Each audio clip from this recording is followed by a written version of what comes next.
After the Taliban took Afghanistan back last summer, one estimate shows that about 75,000 refugees have since resettled. Tulsa is one of those resettlement destinations, and now an international education nonprofit called Room to Read is helping make those Afghan refugees feel a little closer to home. Room to Read's Associate Director of the U.S. program, Shannon Hessel, joins us live this morning to talk about this huge book distribution. Good morning, Shannon. Good morning. Great to be here. I'm so excited. I can barely contain it. This is great. You have provided us many pictures of these books. Why is it important for you to provide these children who have had to leave their homes a book in their own language? Yeah, Room to Read's Afghan children's book collection features 12 children's books that explore themes that are related to refugee resettlement. It's really important that children have access to stories where they can see their own experiences and their own cultures reflected back at them, and also connect with other experiences around the world. And the goal of this particular collection is really to help Afghan children and their families process their experiences of adjusting to a new home and a new culture, and also to help them connect with others who have gone through that journey before them. I want to show some of these photos because, again, it's just phenomenal. Room to Read, you've provided these books that will be distributed here in Tulsa. There'll be 51,000 in all. Who writes these books? How do you find the authors and illustrators to do this? Yeah, the original titles for this particular collection were authored and illustrated by creators from Jordan, Palestine, Syria, and the United States. They were originally designed for Syrian refugees that were in Jordan. The books and the titles for the Afghan children's book collection were selected for adaptation and translation by members of the Afghan community living in the United States, living in Afghanistan, living in Pakistan, and they were adapted and translated into Dari and Pashto in consultation with Afghans to make sure that they're culturally relevant and that they're meaningful.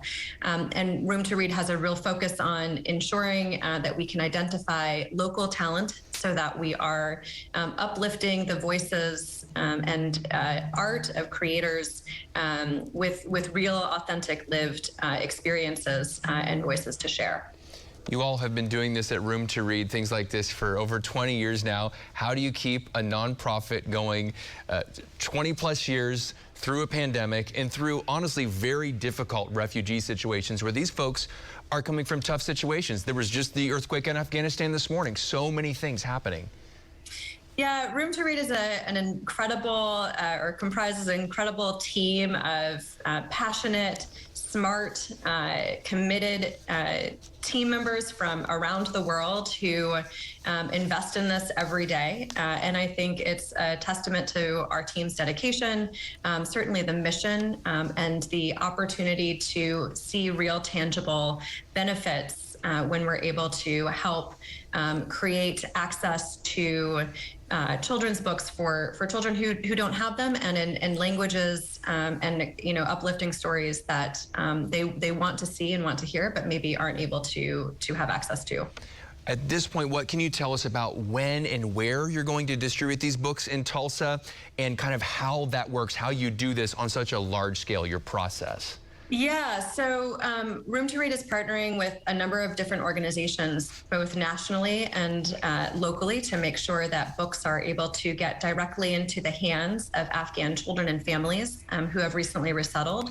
The books will go directly to those families through the resettlement agencies that are working with those families. We recognize the importance of relationships and want to build and expand on the relationships that are being cultivated or that currently exists, and meeting the community members where they are. And so the access points are really going to be through those organizations, and in Tulsa, where Afghan children and families are already connecting and engaging as part of their support network and community as they adjust and settle into their new homes. And of course, we here at News on 6 will let you know about when this distribution happens, but you say coming weeks, Shannon, safe to say?